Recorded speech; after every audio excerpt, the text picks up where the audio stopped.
Fala galera, hoje é dia 22 de abril de 2025, terça-feira, e no vídeo de hoje vamos falar que o antigo treinador do Fluminense está de clube novo. Vamos trazer também um jogador que foi cobrado pelo Renato Gaúcho e ele diz isso na coletiva.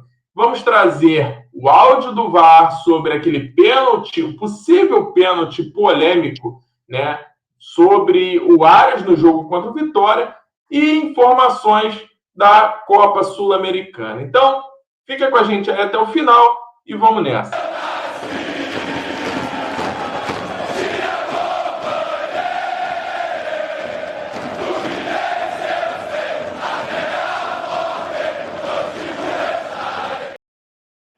Voltamos em definitivo, eu sou Bruno Oliveira.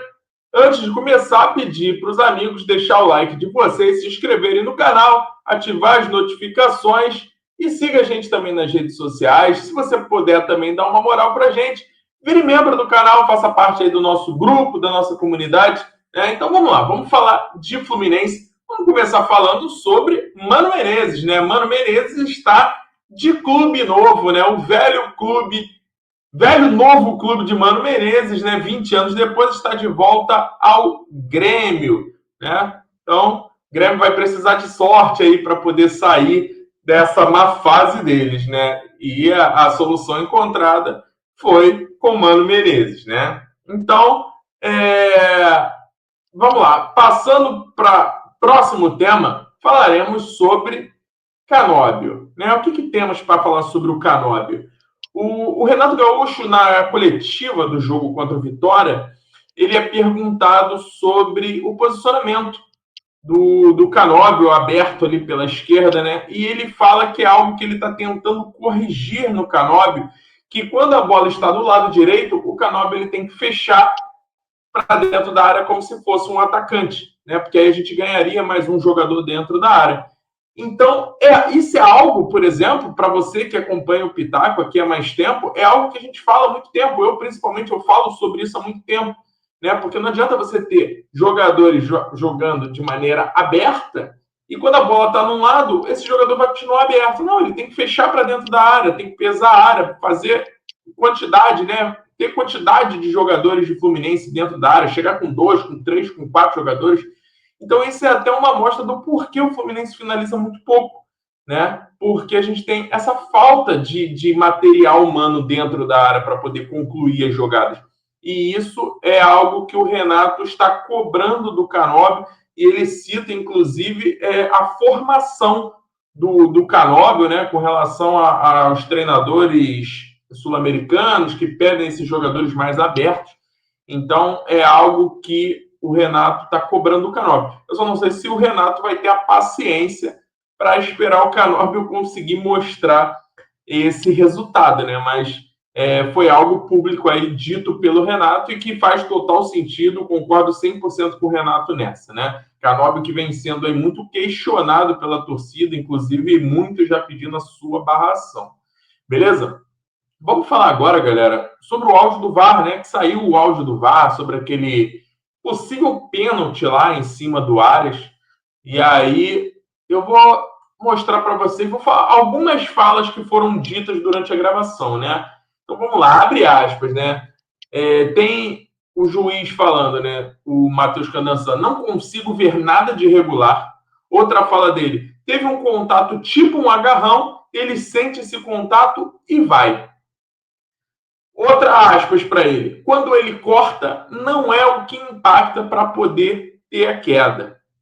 Outra, ele está num processo de giro e isso potencializa a queda dele. Como se o Arias não fizesse esse giro 50 vezes por jogo, né? E nenhuma deles ele cai. Enfim. E aí tem aspas também do pessoal do VAR. É o movimento do giro dele que está levando o corpo para a esquerda. Então, notem que o próprio juiz ele reconhece que tem um contato tipo um agarrão e ele está a 3 metros da jogada. Então, cara, se ele vê que tem um agarrão, o agarrão por si só, a puxada de camisa por si só, ela já é uma infração, né? Ela já é uma infração. O Aras ele não cai por causa da queda. E ainda para completar, ainda cobra uma simulação, né? E aí o árbitro ele diz que houve o contato, então não tem como, né, ter a simulação porque houve o contato. Então, eu nem acho que o erro não foi ter marcado o pênalti. Eu acho que o erro foi do juiz não ter pelo menos olhado, consultado a tecnologia, consultado outros ângulos, consultado a jogada novamente, porque às vezes o que acontece dentro do campo de jogo acontece muito rápido. Então, às vezes, os nossos olhos nos enganam. Então, você olha uma situação, você acha que não teve nenhum peso. Mas quando você vai analisar com calma, no monitor, com toda a tecnologia, você vê que isso pode ser diferente. Né? A gente está vendo inúmeros erros absurdos com a anuência do VAR. Inclusive, ontem, teve um pênalti para o Bahia absurdo. Que o VAR chama o juiz não tinha marcado em campo, o juiz vai lá e olha e dá o pênalti. Algo ridículo. Um pênalti totalmente inexistente. Então, não adianta você ter a tecnologia se você não consegue interpretar o mínimo ali da regra, se você não consegue entender o que é o futebol ali, não consegue enxergar o óbvio. Aí não adianta, meu amigo. Toda tecnologia possível não vai resolver o problema de arbitragem no futebol brasileiro, né? Então, o que leva a muitos aí questionarem sobre a idoneidade dos sopradores de apito do nosso país, né? Infelizmente, é isso aí. É esse o VAR, é essa arbitragem que prejudica jogo sim o Fluminense. Enfim, não gosto muito de falar de arbitragem, mas eu acho que às vezes é necessário, né? É... Vamos lá. Então deixa nos comentários se vocês acham, né? Isso eu acho que é algo que foi bem... Muita gente falando que não foi pênalti, mas a grande maioria falando que foi.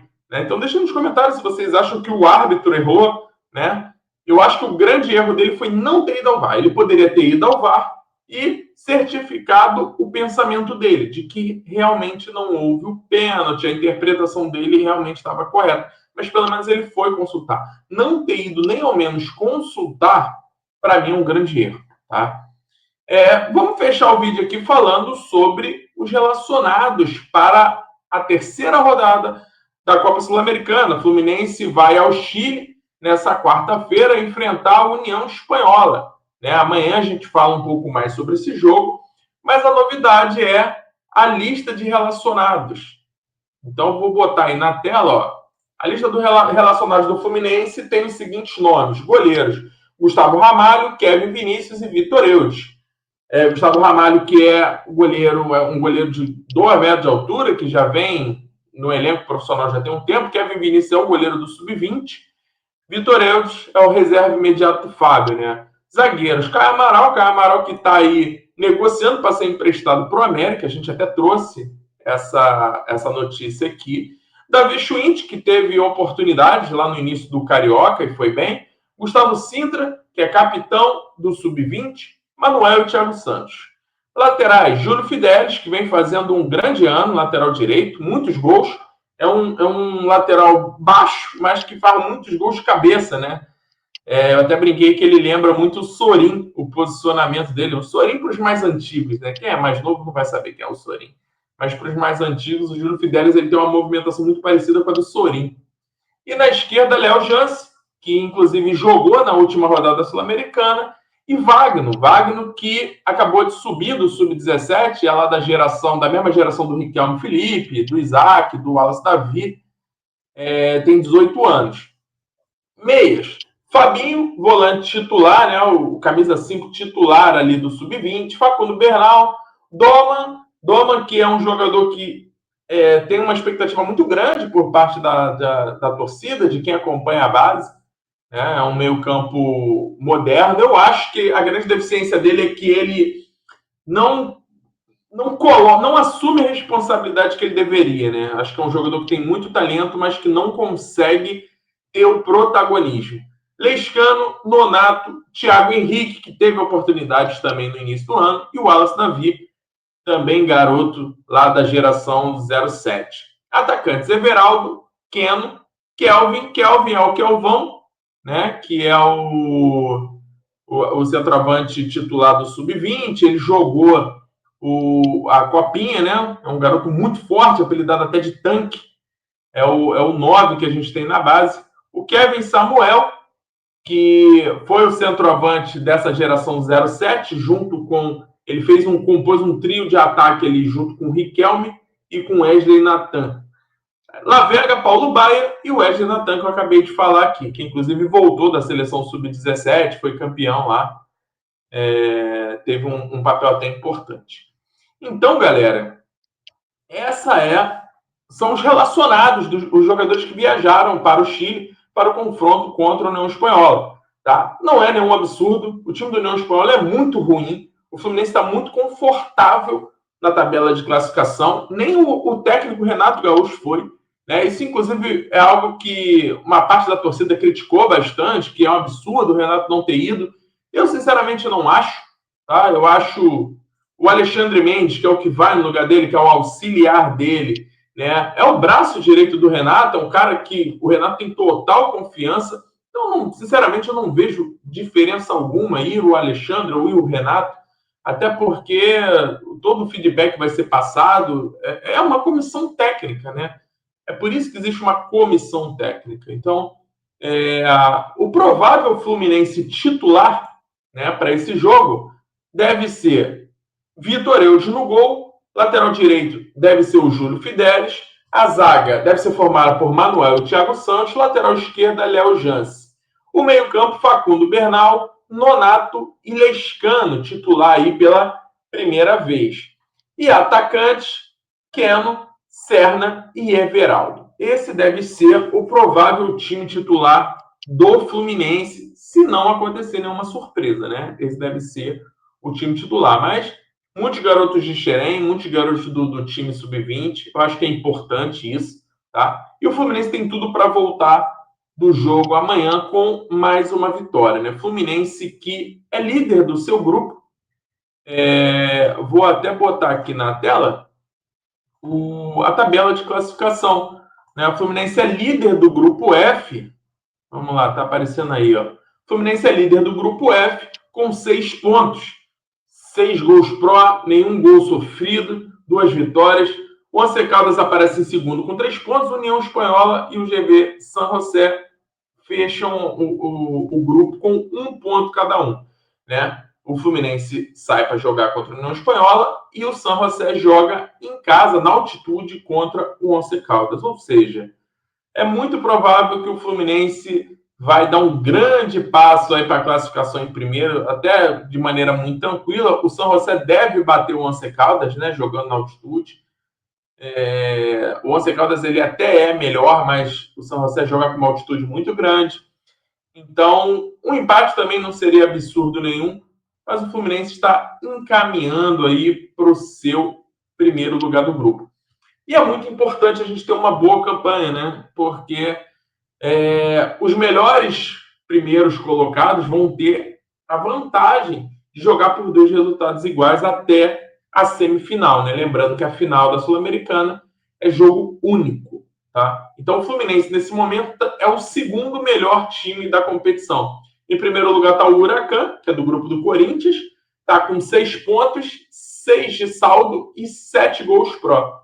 O Fluminense tem 6 pontos, 6 de saldo, só que tem 6 gols pró. Né? Então perde por 1 gol. O Godoy Cruz vem em terceiro, 6 pontos, 4 de saldo e 4 gols a favor. E o Mochuque Runa, que é o clube que bateu, inclusive, o Cruzeiro, ele é do Equador, né? 6 pontos, 2 de saldo e 5 gols pró. O critério de desempate, né? Primeiro, pontuação, óbvio. Depois, saldo de gols. Depois, gols pró. E se tiver tudo empatado, aí vai no ranking da Conmebol. Beleza? Então, o Fluminense tem tudo para acabar aí o grupo com 18 pontos ou 15 pontos, minimamente 15 pontos aí, porque tem esse jogo contra o São José na altitude. Então, é isso. Vamos lutar porque a Sul-Americana está bem acessível para o Fluminense levar. Né? O grande empecilho, mais uma vez, deve ser os brasileiros. Vai ser mais uma competição decidida entre os brasileiros. Então é isso, galera. Fiquem bem aí, comentem no vídeo para dar aquela moral. Saudações colores e até amanhã, 7 da manhã, beleza? Abraço.